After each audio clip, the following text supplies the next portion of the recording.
that's the funny stuff, but this is true. Okay, domestic violence is a big problem in our country, across cultures. Okay, 1 in 4 women, 1 in 6 men are affected in their lifetime. That's huge. 2 women a week.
Hormones that get you ready to fight, or I mean, you won't if it happened, run.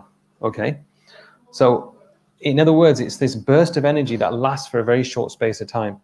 And what happens is when you get angry, your muscles you can probably resonate with this. Your muscles get a bit tense. You have a puffed out posture. You get ready, right? Your heart rate increases. You become more alert. You breathe a bit faster, and you're quick to respond. And you all probably recognize this picture, that we've all done this. You just lose it, okay? And then what do you see? You just see fire. You just see rage. Now, what's the nature of fire? What does it do? Imagine a forest, right? And there's a fire. What does it do to whatever's in its path? Does it take anything into consideration? No, it just wipes out, doesn't it? That's what anger does. It's anger, then it's rage, then it's game over, right? That's what happens. But remember this, okay? I want you to remember this, that when we hit, this is what experts tell us, from experts of psychology and the mind and human behavior. By the time we hit 35, 90% of who we are as a human being, it's embedded. 95% of us, this is who you are by the time you hit 35. But it's based on childhood and life experiences, and it's a memorized, molded set of emotional reactions, okay, behavioral patterns, subconscious habits, and what they call hardwired attitudes. You're programmed by the time you hit 35. And proof of this is, you all watched the Euro, right? 2020, but it was 2021. England in the final, penalties. Even before it was penalties, what was our response? And then when we lost, we knew before the penalty was going to be taken, if somebody misses a penalty, we know how we're going to respond. Because by the time we hit 35, those responses are already programmed. Okay, it's like push a button, you get a response. Okay, that's when you hit 35. Now, who and how we are in any given moment is guided by two things. In any given moment, this is what experts say. In the moment, you're guided by your emotions in the moment. If you are, like right now, as you are now, if you are in a good mood, you'll probably respond to this conversation much different to if you're sat here cheesed off, worried, anxious, whatever. You would. And in any given situation, it's the same. Okay?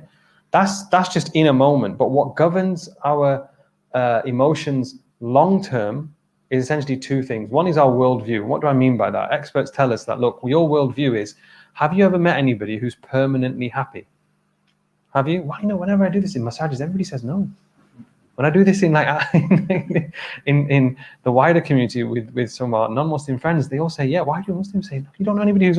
There are people who are, no matter what, they are always happy.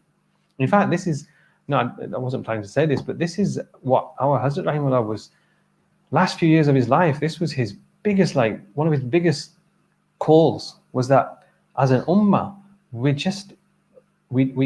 can't see the goodness. Understand? And he used to say that the biggest ni'mah, to have immense joy constantly, is knowing that you exist. Wujud. Allah gave you existence. And that's why he was very big on every morning, and as much as you can, make it a habit to say, Raditu billahi rabba, wa bil islami dina, wa bi Muhammadin nabiyyan wa rasula. Like regularly say it, so that you recognize the blessings that Allah has given you. That's another conversation. But do you know anybody who's permanently, okay, do you know anybody who's permanently sad? Yeah, you do, right? That's their worldview. I mean, they might have had bad things that's happened to them. Don't get me wrong. But why is it that certain people who have had, the world thrown at them, but they still get through happily? But other people, they go through difficult situations, but everything's always wrong, because that could be their worldview. Do you know somebody who's permanently angry? And even if there's nothing to get angry about, they're always angry. Yeah, some of you laughing, people like that, because that's their worldview. So that's what makes up your emotion, okay? That's one. Number two is, and this is really important, previous trauma or unresolved stress. That's what governs your emotion long term. If you have experienced something traumatic, and most of us have, usually in our childhood, if it's not dealt with, then it affects your emotional state. And the same if there's an ongoing, continuous, unresolved stress. So what happens is when you get this trigger, okay, for anything, it creates an emotion, okay?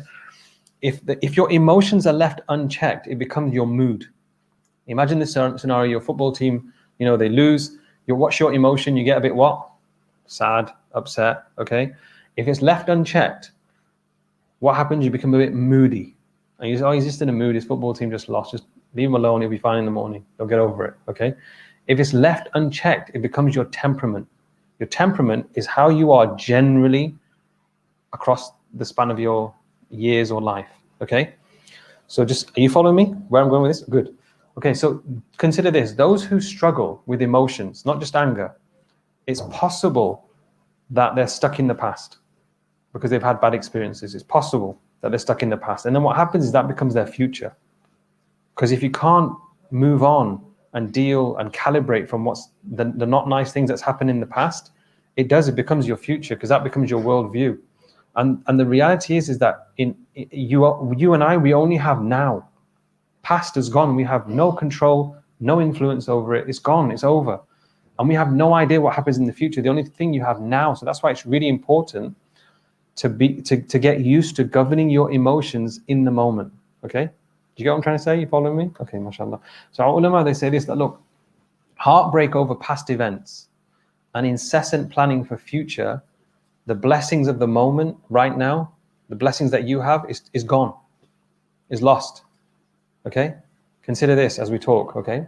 So what happens is when you look at anger, it's just the tip of the iceberg. Okay? People think that anger is the problem. That's not. That's just the tip of the iceberg. There's layers of different emotions underneath that, usually because of past events or current ongoing stressful events. It's not just someone's angry. Okay? So therefore, it's deeper than what it looks like. And yes, personality and childhood events and upbringing plays a part. If you grew up, our parents, you know, what do we say? Jan Qurban. You understand what that means, don't you? To our parents. Yeah, for our parents, you know, they're everything. Okay. It's not bad parenting. It's what experts call bad parenting choices. Okay, that's different. Okay, there's a difference between bad parenting and bad parenting choices, because our parents are amazing, what they've done for us. Okay, but if you grew up in a household where one parent or both parents are just angry and shouting and loud, that could possibly be your norm, because that's all you know. Okay, so it plays a part, it influences you in terms of your upbringing. But there's often, in most cases, a core, you know, issue, a festering issue that's not been resolved.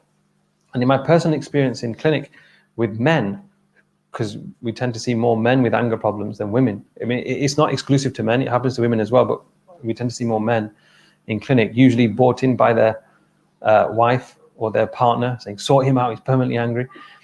Often there's an underlying emotion that's hurt. They're in pain, they're suffering. Okay, and we talked about mimicking parental behavior. They just think that's normal. So, you know, it's important that we try and break this cycle. So the reason why I'm saying this is because if someone's angry with you, you know, the same theory applies to them as well. They're probably suffering. They probably have all these issues underlying as well. Okay, so be gentle with people. That's what I'm trying to say. So that's just the brief. So, you know, we're here to help and try and make this work for you, inshallah. So what do we do about it? Firstly, it's really important to accept that there's a problem. If somebody's pointed out to you, if you've recognized that you have an anger issue, honestly, be a man and accept it, okay? Or a woman, if you're listening, okay? Just be a human being and say, you know, okay, yeah, a few people have said this, it must be true. And I've recognized it as well. So just accept that there's a problem and then address those core issues, because that's probably what's bothering you. Like, you know, some of you married here? Yeah? You know, when you have an argument with your wife, do you have something, what am I arguing about?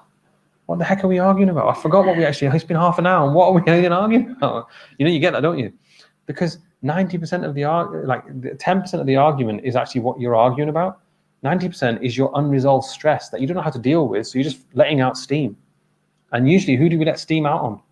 The ones we love the most. Why do we do that? Do you know why you do that? Because you know you can get away with it. Which isn't the right thing to do, is it? It's not, right? So address these issues. It's really important, especially childhood issues. Okay, especially childhood issues, or any adult issues that you've had, any trauma. Just deal with it, okay? And any unresolved stress, you've got to step up and you've got to deal with it. When you deal with it, you'll have closure. You'll feel miles better. Then there's this thing called, and you can do that by seeking therapy. There's anger management courses out there for free. You don't need to go see your GP. Google it. You know, people who know me, I say this a lot. Don't Google things about your religion. Don't Google things about your health, about medicine. You'll just make a mess of it. Just don't, okay? But I'll let you do this one. If you just Google anger management or psychological services, Bolton, or wherever you live, there's loads of stuff that you can access as online or access free. It'll be virtual because we're still in, you know, we're in the third wave. But get therapy. And it's not a sign of failure, men, okay? Brothers, it's not. It's a sign of being a man. That when you seek help, and you have that breakthrough, it's not a sign of failure. Men tend not to seek help because their alpha male kicks in. They feel like I'm less of a man. It will make you more of a man if you deal with it.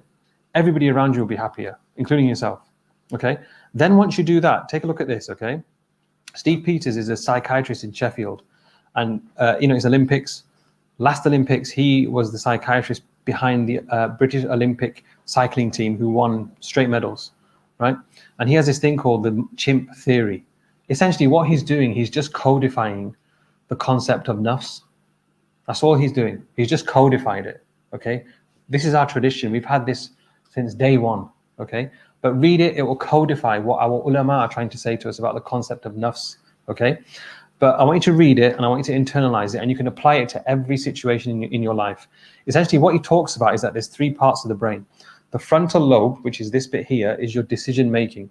Okay, this is your decision making part of your brain. Okay, apparently in men, it doesn't fully grow and mature until you're 25. When I read that, the first thing I thought was the Prophet ﷺ got married when he was 25. You know, everything that happened in his life wasn't by chance or accident, it was divine. perfect planning. Okay, it was as if, you know, Allah created this human prototype that was absolute perfection, if we can use that term. You understand? Because Prophet ﷺ is beyond our description of him. 25. So it takes 25 years for a man for it to develop fully here. Okay, so that's your decision making. Deep in the middle of your brain, one of the smallest parts of your brain is the limbic system, which is your emotional brain. And then on the parietal lobe, which is on both sides, is your computer, which is your default response. Go back to the initial slides. By the time you hit 35, you're programmed. That's that part of the brain. But what happens is that your emotional brain is 5 to 20 times faster than your rational brain. So imagine that scenario that we were talking about. You know, when someone cuts you off and you're driving and you nearly crash, what's the first thing you do? Beep, beep, fingers go up, you scream, you shout, you swear. That's your emotional brain kicking in because it's 5 to 20 times faster. But what he talks about is that you can train your brain. You can train your brain to switch from being emotional to more rational. What do we call that in Tazkiyah? Anybody know? That's when your aql, your intellect, overrides your nafs. That's all he's done. He's just codified it so that your aql takes control as opposed to your nafs, which is like a donkey. It just, you know, okay, that's what he's talking about. So let's see it in action, okay? This is a hypothetical situation, it didn't happen. But imagine, you know, I've got guests around. It's been a long time, 18 months because of lockdown. I just had the whole house decorated because I've saved money because I haven't gone on holiday and I'm bored. I've got nothing to do, so I'm just going to decorate my house like everybody's doing, right? And then my son, who loves football, decides to just, today when you're around at my house having a cup of coffee, he decides to play football with a tennis ball around the whole house. He kicks the ball, hits the mug. You can imagine the scenario. Coffee goes everywhere, ruins my carpet, ruins my coffee table, ruins my friend's shirt, mug is broken on the floor. How am I going to respond? Be honest, how do you think I'm going to respond? Some of you are laughing. Go on, what do you think I'm going to do? Yeah, just say it, come on. There's no formality between me. Yeah, someone's got his hand up, you know, it's like, that's what we do, right? Okay, consider this. This is what you do. You shut the chimp up. That's your nafs, okay? What he calls chimp. So rationally, which is your aql, which is what makes you human, okay? If my son, like realistically, if as good as he is at football, if he was to try this 1,000 times, he would probably, if I said to him, here you go, you stand here, mug's there, coffee table's there, I'm going to give you 1,000 goes, let's see if you can hit it. He's going to hit it 3-4 times. It's true, isn't it? He's not going to get it 1,000 times. Agreed? Agreed, right? It's a fluke. So why am I expecting my son to understand adult behavior? Children are designed to play. Hazrat Rahimullah, he said that to me when I asked him about advice for my child, my first child. I said, how should I do his tarbiyah? He said, for the first 7 years, kuch nahi. Nothing, just play with him. They were designed to play. Children are designed to play, okay? In the whole scheme of things, is it a big deal? Is it? It's just a mug. I'll clean it. I'll get vanish. It'll go back to normal again. Well, I won't do it, obviously, but I will do it, right? I should do it, right? My friend will be fine. He can get a new shirt. It's not a big deal, right? And what I need to do is teach my son the concept of consequences. Every behavior has consequences, and that's how you train your brain to use your aql because often men, we act, then think. It's the opposite way. You should think, then act, right? And do it with love, pyar, muhabbat, and support. And essentially that breaks that cycle of learned behavior because children mimic how you behave.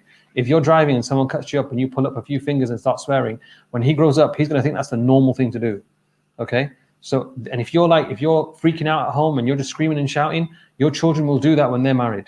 And it'll drive their partner, their husband, wife, insane. It's partly your fault. You've got to think about consequences. Your children are your responsibility. And if you didn't think about that before you had children, why not? You understand? Think about it. Other top tips, when you start to feel rage, this is when you really need to act immediately, okay? When your body is ready to fight, when you know you're going to go, you're going to pop, okay? That kettle's going to boom, okay? When you know that's going to happen, that's when you act fast. So psychologists say do the 90-second rule, where for 90 seconds you leave the room, okay? Preferably in a place where no one can see you and no one can hear you, and you let it rip. But you've got 90 seconds and no more. So it doesn't become your what? Remember, it's emotion, then it's what? Mood. So it doesn't become your mood and then it doesn't become your temperament. So you've got 90 seconds to just let out that steam. Do that. If you don't think that's good for you, then fine, don't do it. But then do what's called the stop technique. I'll talk about that in a minute. But don't speak until the stop technique takes effect. That's the key. Do not open your mouth until stop technique takes effect. And the stop technique is this. You can do it now. Why don't you all do it? Take a deep breath in for 4 seconds, and then hold it for 4 seconds, and then breathe out for 4 seconds. Or you can do what Dr. Chatterjee calls 3, 4, 5. Take a deep breath in for 3 seconds. Imagine you've got a balloon in your belly and you're filling it. 3 seconds in, 4 seconds hold, 5 seconds out. Okay, now, those of you that did it, what happened to your thought process? What did you notice? You felt relaxed. What else happened to your thought process? It stopped. Okay, why did it stop? Physiologically, why did it stop? Any ideas? Huh? Lack of oxygen. You're right. So I'm telling you to stop breathing. So then when you do it, you go, and then you hold it. I've told you to stop breathing. Your brain's going to think, hold on, I need to breathe. If I don't breathe, I'm going to what? Die. So your brain shuts out and goes into what Dr. Chatterjee calls survival mode. Okay? It's the best way to shut your thoughts. Okay? Ask Sheikh to teach you how to do muraqabah. This is just muraqabah. This is how it starts. If you want to get into the zone of muraqabah, it's all about your breathing. Okay? And then what you do when you've noticed that your thoughts have stopped, then you pull back a little bit and just think, what's happening here? Can I feel my muscles tense? Is my jaw clenched? Am I feeling rage? Is my heart beating fast? And you just observe what's going on here. And then you pull back, which is the P, and ask yourself, is this really a big deal? Is this really a big deal? If somebody was to see me, what would they advise me? And you get the answers straight away. And P is for practice, because if it works, then do it over and over again. Why? Because everybody knows if you want to reach mastery in anything, if you want to reach competency in something, you do it over and over and over again. Why does the Hafiz, even after they finish their hifz, why do they go over it, at least for the first year, over and over and over and over again? Why? So it becomes like nature for them. They don't need a mushaf anymore. Okay? That's the key. Repetition is the key to reach mastery. So you do it over and over again. So try this also. Just ask when you're in an argument with someone, if you feel the heat building up, just say, look, can we just have some time out? I'm feeling angry. I don't like the way I feel. I'm not going to like the way I'm going to respond. Most adults will be like, that's fine. Let's have a break. Most will. And express that, look, we're talking like, we talked about when you argue with your spouse, you sound like children, don't you? Yeah? So we sound like kids here. We need to talk like adults. Let's reconvene when a time permits, when we're both, relaxed. There's nothing else, that we need to worry about. And we can just talk this through and honestly talk it through and close it, or else it builds up. So most things, especially with relationships, they're small issues. But when they build up, pebbles make mountains, don't they? Pennies make pounds. When they build up, it becomes a big issue when it's really not. That's what the general advice is. But we have who? We have Rasulullah sallallahu alaihi wasallam, okay? And in the Prophet sallallahu alaihi wasallam is the best of examples, the best of models, okay? And our mother Aisha radiallahu anha would say that his character was the Quran, okay? His character was the Quran. So what did he recommend? Okay, let's see what the best psychologist in human history recommended. Okay, we start with the Quran. We always start with the Quran, okay? So the format is, because I'm not snobbish, okay? I did this on Keynote. When it converts to PowerPoint, it all goes wrong. Okay? So the Walladina should be before. So apologies if the Arabic is... Anyway, in Surah Shura, Allah describes the believers, those who stay away from the major sins, and fuhush, which is ugly behavior. Then Allah says, وَإِذَا مَا غَضِبُوا هُمْ يَغْفِرُونَ. Those who, when they're angry, they're quick to forgive. In Surah Ali Imran, those who suppress their rage, وَالْعَافِينَ عَنِ النَّاسِ, and pardon people. What do you notice? Huh? I'm hearing a lot of wisdom. Huh? Stop first. Say again? Stop first. Stop. Absolutely. Stop. Yeah. There's no trajectory of angry then act. Okay. What else do you notice? Quran is there for tadabbur, not just for reading. What else do you notice? Angry and then what? Forgiveness. Rage, then what? Now usually, pardon. When you do that, somebody's cheesed off with you and you pardon, you forgive them. Honestly, khalas, it's over. End of story. Understand? What a beautiful way to live. Okay? A man came to the Prophet ﷺ and said to him, give me some advice. Awsini ya Rasulullah sallallahu alaihi wasallam. And the Prophet ﷺ said, La taghdab, don't get angry. And the man, faraddada miran, he asked him over and over again. He said, don't get angry, don't get angry, don't get angry. That's all he said, the Prophet ﷺ. Who's saying this? Rasulullah sallallahu alaihi wasallam. I'll tell you a story about this in a minute if time permits, but Maghrib's close by. A man came to the Prophet sallallahu alaihi wasallam, a Sahabi, and said to the Prophet sallallahu alaihi wasallam, what's the most difficult thing a human being can endure? And the Prophet sallallahu alaihi wasallam said, the anger of Allah. And then the Sahabi said, look at this for intelligence. Isn't this an intelligent question? From the Sahaba? And that's why, Sahaba, you understand that term, Jan Qurban, our life, we give our lives for Sahaba if we could, for what they did for us. They transmitted everything of the Prophet. They didn't have to. They could have said, no, he's my prophet, I'm not telling everybody this. But they transmitted, because people are like that, aren't they? I know I'm like that with people. I'm not going to tell anybody about it. It's mine. Yeah, because that's the way we are. We're selfish individuals. But the Sahaba weren't like that. They saw the Prophet and they fell in love with him. And they were like, man, I want to tell the world about you. And they did. And whoever they told, they fell in love with the Prophet and they loved him, even though they didn't see him. Right? But they asked all our questions, didn't they? How intelligent these people were. He said, what will keep me away from Allah's anger? And the Prophet said, you don't get angry. Our ulama say, why? Because when you get angry, what happens? You don't know what you're saying, you don't know what you're doing. It's fire, it's rage. And then you have regrets and you fall into disobeying Allah and you're in trouble with Allah. Okay? Man la yarham la yurham. The one who doesn't show mercy on people, they won't have mercy shown on them from Allah and people on the earth. Understand? And the Prophet asked the Sahaba once, a group of Sahaba men that he asked, who do you consider to be the strongest? And they said, the one who doesn't get wrestled to the ground. This was when men were men. They weren't, what did you do tonight, bro? I was playing PS5, I was playing FIFA, bro.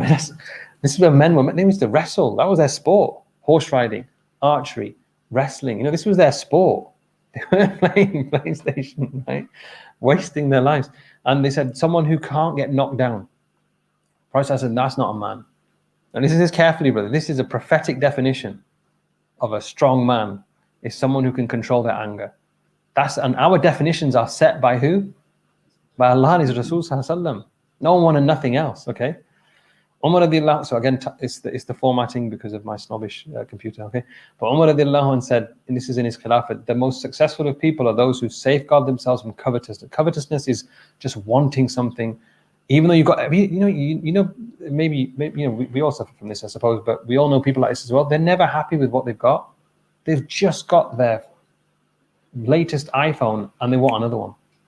They've just got a state-of-the-art car and they're bored within a month and they want another one. They've just got that plush house and within 3 months, I want a bigger one.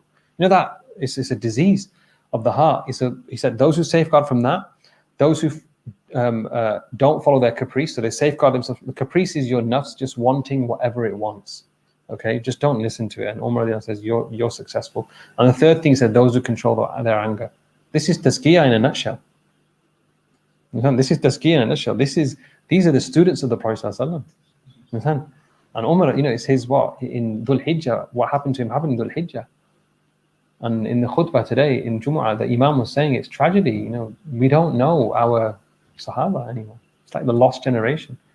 Allah forgives. Abdullah ibn, and I put this in for one reason, because one of our teachers in Manchester, he said, our ulama, they tell us that if you mention Imam Abdullah ibn Mubarak's name in a majlis, rahmah comes down.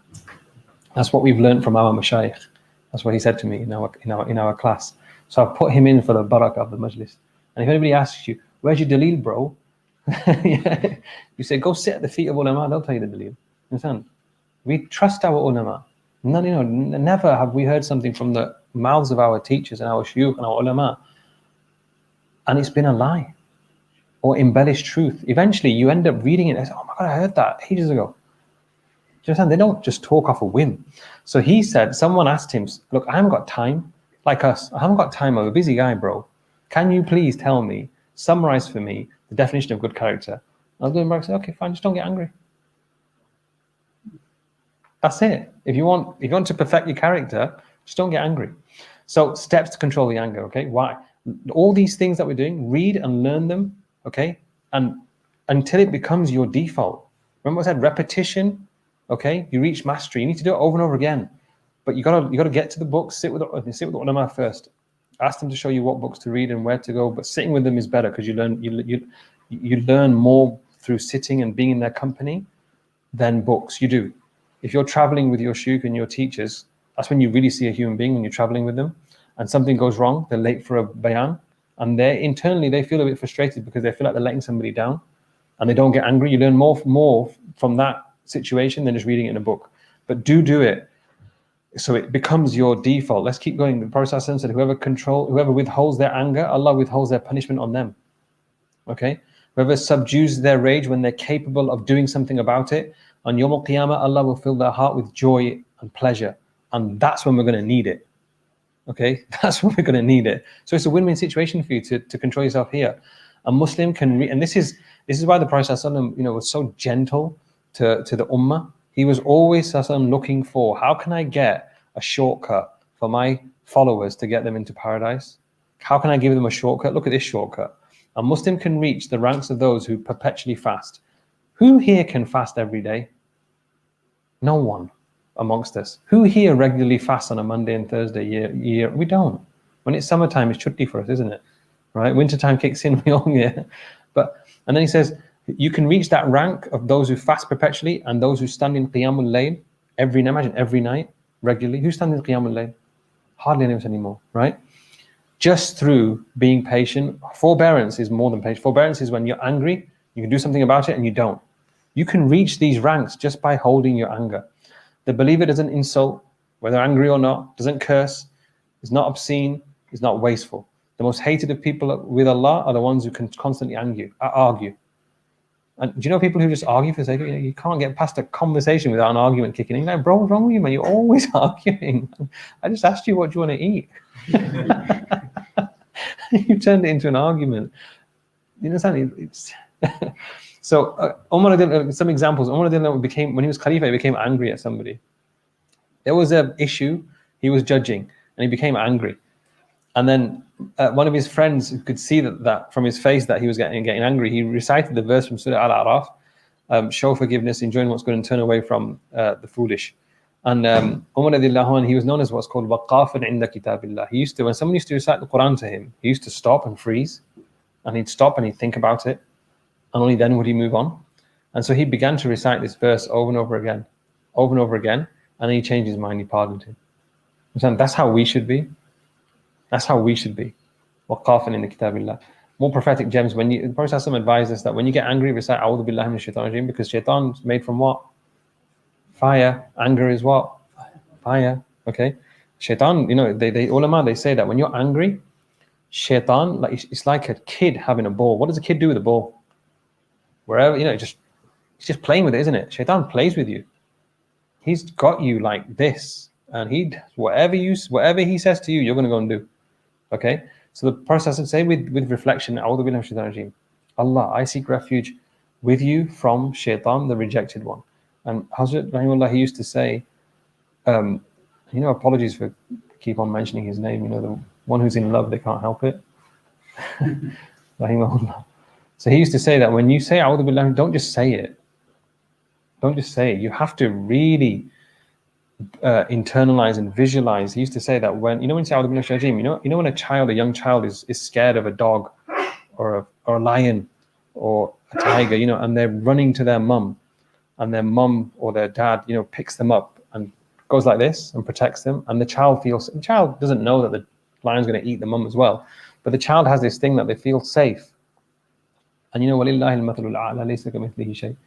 That he used to say that we should envisage that when we say A'udhu billahi minash shaitanir rajeem, that Allah is covering us with His protection, okay, deep. And then when that embeds in nothing can touch you. There's no fear anymore because you've got Allah. That's how you should say A'udhu billahi minash shaitanir rajeem. This is a dua of the Prophet ﷺ. There's a story behind this. Aisha radiallahu anha once became angry with the Prophet ﷺ, so the Prophet ﷺ, he said, Ya Uwaish, and he grabbed her nose like this. So he wouldn't do what we would do. He grabbed her and he's smiling. And he says, say this, O Lord of the Prophet ﷺ.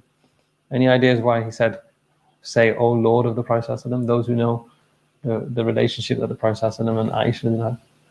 What did she used to say when she was angry with the Prophet ﷺ? Rabbi Ibrahim. And then what did she say when she was happy? Rabbi Muhammad. And the Prophet ﷺ questioned it. And what did she say? She said, don't worry, you always... There was no beef. Understand? That's how relationships should be. Oh Allah, forgive my sins, remove the coarseness the harshness from my heart, and save me from those fitan, those trials that lead astray. There's another prophetic dua. This isn't specifically for anger, but it's a prophetic dua that ulama recommend to habitually make daily. Oh Allah, enrich me with knowledge. This is richness. This is prophetic definition of what's rich. Remember definitions we're talking about? It's not money. Enrichment is knowledge, is ilm. So seek it through the right channels. وَزَيِّنِّي بِالْحِلْمِ, beautify me with forbearance. This is beauty. Someone who controls their anger is a beautiful human being, according to the Prophet ﷺ. وَأَكْرِمْنِي بِالتَّقْوَى, and honor me. Real honor lies in having God consciousness, taqwa, with Allah subhanahu wa ta'ala. وَجَمِّلْنِي بِالْعَافِيَةِ, and complete beauty is by having well-being internally and externally. When we compiled the Inni As'aluka book, this is one of the du'as when the Prophet ﷺ asked Allah for a truthful speech when angry and when elated, when happy. Why is that? When we're angry, when we're in a state of joy, what happens? We don't know what comes out of our mouth and how we behave. So these are prophetic du'as that you want to keep on reading, and essentially you want to practice this until it becomes habit. That the Prophet ﷺ advises that when you get angry, do not speak. Exactly what psychologists say now. Practice it until it becomes habit. When you get angry, it's from shaitan. Okay? He's running rings around you. Make wudu, because water cool, and preferably with cold water. Sahaba used to do this. When they were angry, they would go make wudu. When they were angry, they'd go make ghusl. Okay? And the colder the water, the better. Sit down. If that doesn't work, what did the Prophet say? Lie down. Anybody try to get angry when you're lying down? It's impossible. Try it. If you get angry, just lie down. It's virtually impossible to remain angry. Okay? More importantly, think about consequences. If you do behave in this certain way, what would be the consequences? Okay? And usually it's catastrophic in terms of relationships.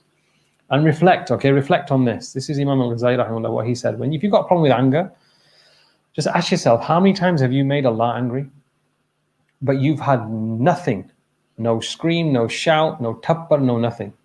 So who are you to get angry at creation?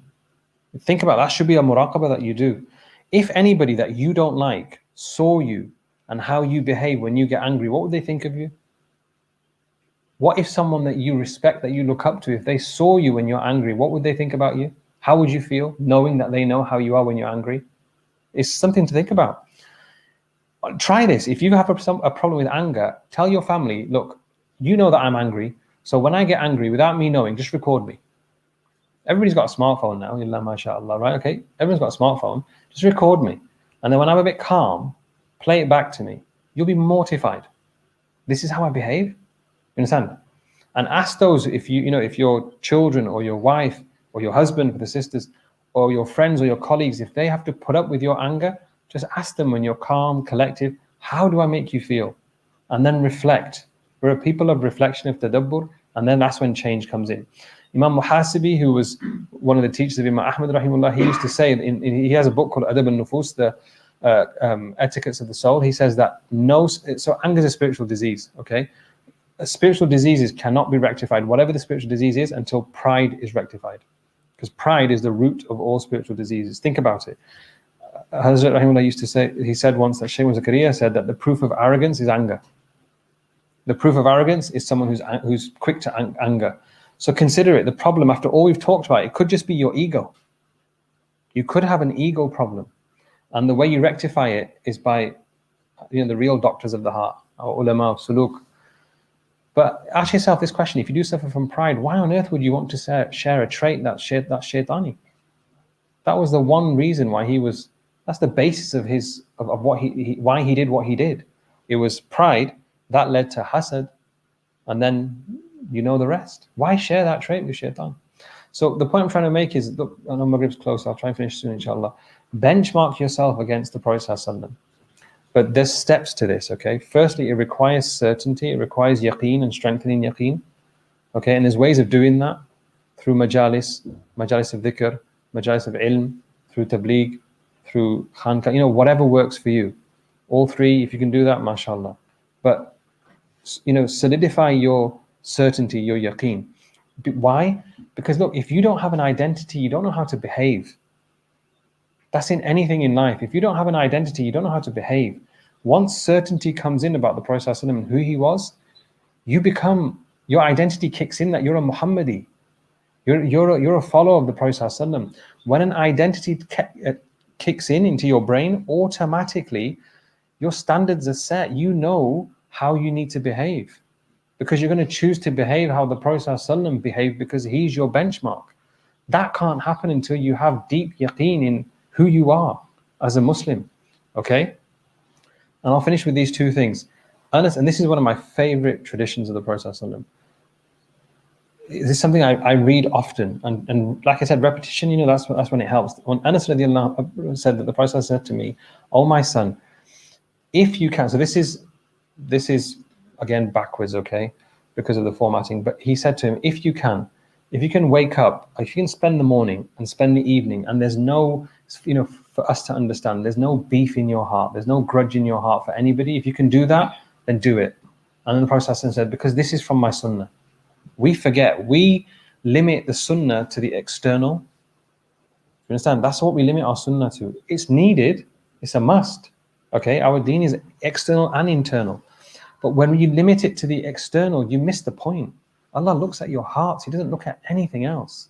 Doesn't mean you don't do it. You do it, but you don't forget about this. Okay? He said, look, because this is my sunnah.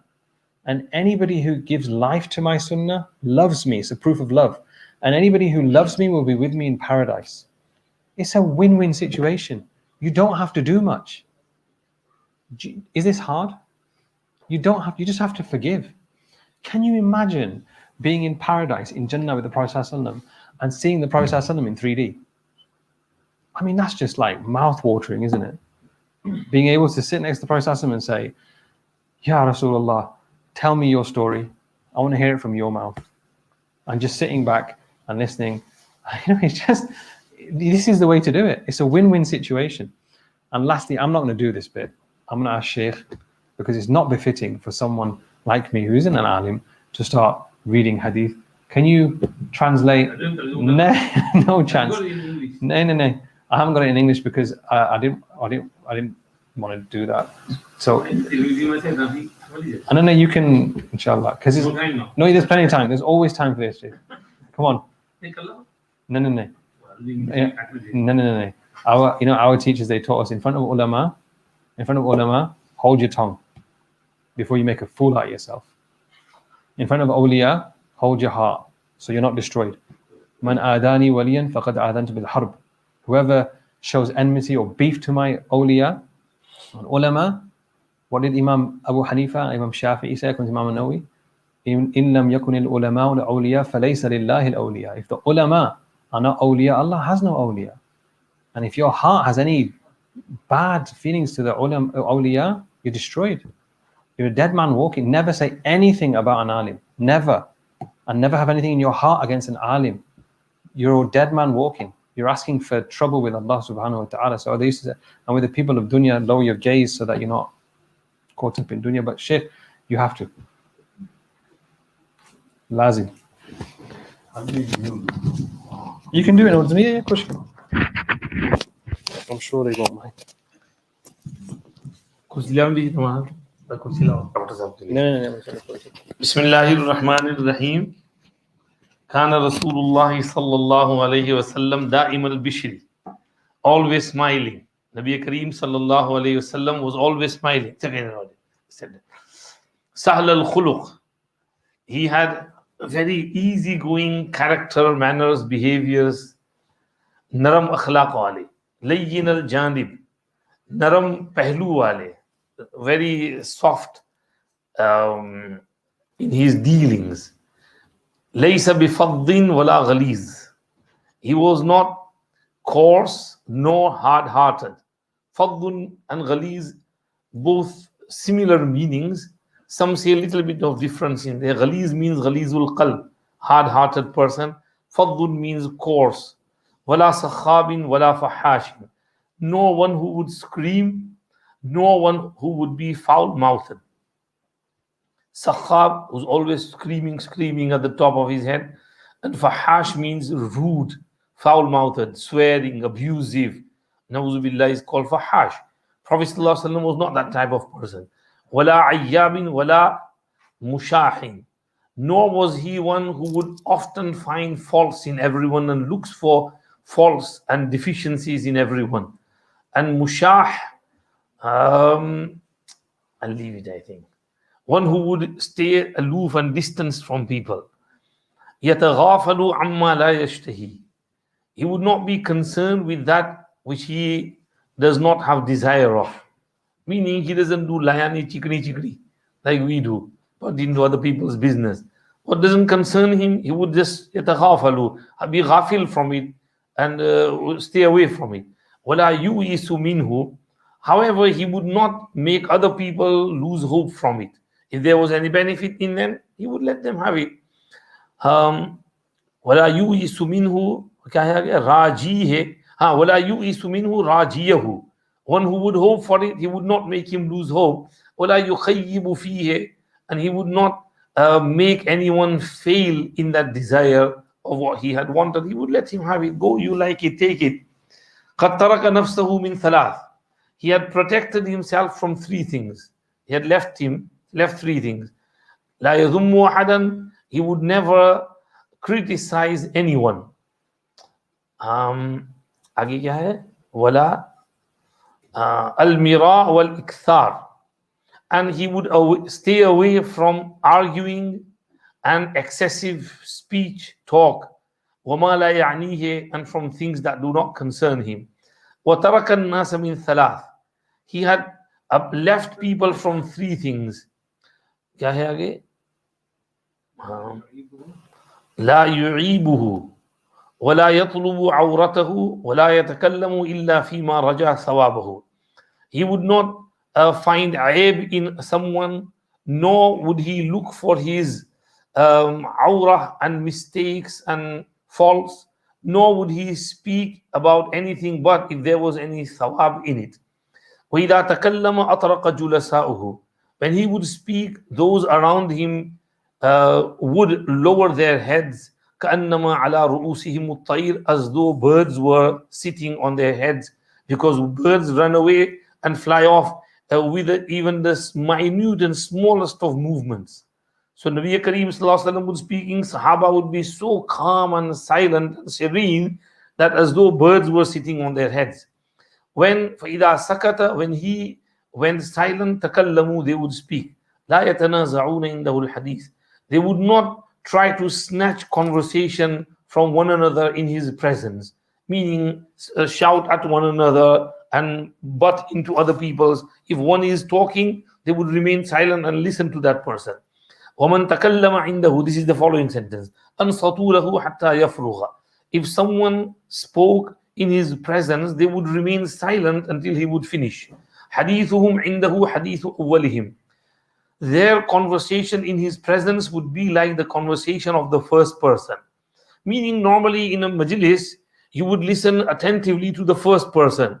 But slowly as the majlis drags on, and by the time the last person comes, you're drained out and you don't want to pay attention and you're just dozing off and daydreaming. But in the presence of the Prophet ﷺ, that would not be the case. The last person's speech would be heard like the speech of the first person. And equal attention would be paid to everyone. يَضْحَكُ مِمَّا يَضْحَكُونَ مِنْهُ. He would smile at things from which they would smile. وَيَتَعَجَّبُ مِمَّا يَتَعَجَّبُونَ مِنْهُ. He would be surprised at that from which they would be surprised. وَيَصْبِرُ لِلْغَرِيبِ عَلَى الْجَفْوَةِ فِي مَنْطِقِهِ وَمَسْأَلَتِهِ. यहाँ ये इबारत कुछ आगे पीछे हो रही है. حَتَّى إِنْ كَانَ أَصْحَابُهُ لَيَسْتَجْلِبُونَهُمْ. And he would do sabr for a stranger in spite of his hard-heartedness and his harsh nature in his speech and his questioning, to the extent that his sahaba yastajlibunahum would pull those people towards them, that oi, idiot. Like, when some Bedouins would come and they would ask in a coarse, a rude manner, the Sahaba would pull him, hey, what are you doing? But Prophet ﷺ would say, no, leave him. He is like that. That was his soft and gentle nature due to his, how Allah made him. فَبِمَا رَحْمَةٍ مِّنَ اللَّهِ لِنْتَ لَهُمْ. It was Allah's mercy that you were really, really soft with your companions and Sahaba. He would say, إِذَا رَأَيْتُمْ طَالِبَ حَاجَةٍ يَطْلُبُهَا فَأَرْفِدُوهُ. When you see someone who is asking for a need, then give him what he needs. وَلَا يَقْبَلُ الثَّنَاءَ إِلَّا مِن مُكَافِئٍ. He would not accept praise except from a person who was making the just enough. If one exceeded limit, he would stop them immediately. No, stay where you are. Mukafi means what is deserved. وَلَا يَقْطَعُ عَلَىٰ أَحَدٍ حَدِيثَهُ. He would not cut off anybody's talk حَتَّى يَجُوزَ, until he would finish. فَيَقْطَعَهُ بِنَهْيٍ أَوْ قِيَامٍ. حَتَّى يَجُوزَ, until he would exceed limits. Then he would cut him off by stopping him or standing up from that majlis. Now, the hadith itself requires detailed explanation, but tarjuma should be enough. May Allah reward Dr. Saab for the beautiful presentation about controlling the anger, ghussa, ghazab. Ilajul ghazab. Dr. Saab gave many ilajas. If you get really angry, then if you're standing, sit down. If you're sitting down and you get angry, lie down. Also, if you get angry, go and do wuzu. Because wuzu is water. If you do wuzu with cold water, it will go away very quickly. Cold water, especially over here in winter. Say, A'udhu billahi minash shaitanir rajim. Don't drag it on. Dr. Saab said, when you get angry, shaitan plays with you like a child plays with the ball. He throws it around here and there. Shaitan throws you around here and there. Now, and then he makes you do things. This is why, talaq. When husband and wife are really angry, shaitan's having a nice time, and increases that argument and fight, and he pushes the husband to give him talaq, and not 1, 3.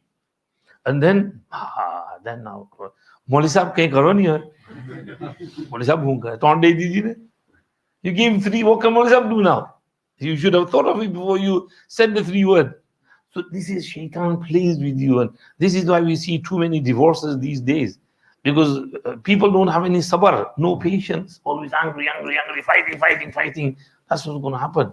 So alhamdulillah, we kept this course, anger management, so we can learn how to control our anger, how to control ourselves, stay online, be a calm, cool as a cucumber person. Of course, there are things. Nabi Karim Sallallahu Alaihi Wasallam would get angry as well, but not for himself, for Allah.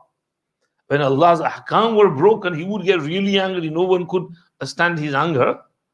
Allah, like Usama ibn Zayd, he did sifarish that do not cut her hand, the lady who stole. But Prophet ﷺ said, Atashfa'u fi haddin min hududillah? Are you doing sifarish for a had min hududillah? And then he said, those before you were destroyed, because when had was established on someone weak among them, they would carry it out. But if someone is strong, then they would, skip him and give him something else. This is why they were destroyed. No. And then know that if my daughter Fatima bint Muhammad was to steal, I would cut her hand off as well. You see, the anger. So because he was for the sake of Allah. So he was not softy person, but with regards to something for his personal thing, he would be gentle. Like someone broke a piyala. So Ummul Mu'mineen go angry. That how are you? You broke that bowl. Prophet ﷺ said, leave it.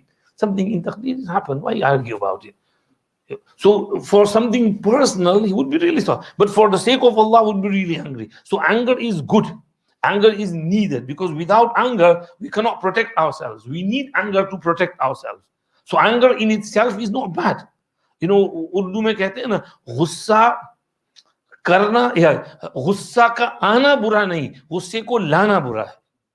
Gussa coming in itself is not bad, but to bring gussa on yourself and to drag it on, that is what's bad. So we need anger from time to time. We have to get angry, especially with these miscat students.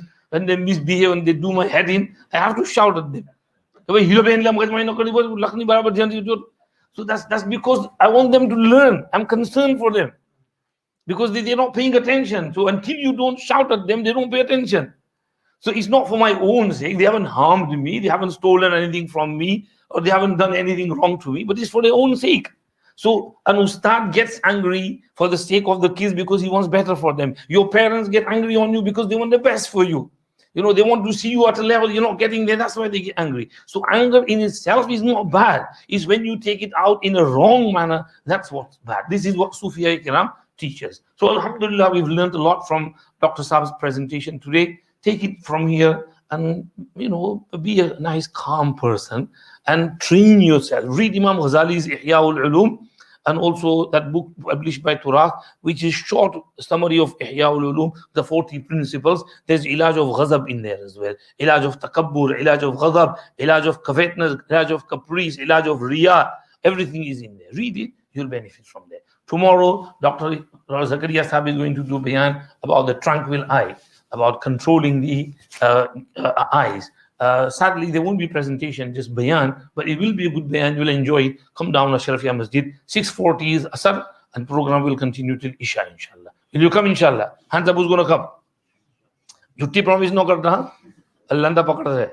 Assalamu alaikum. Azan de do bhai.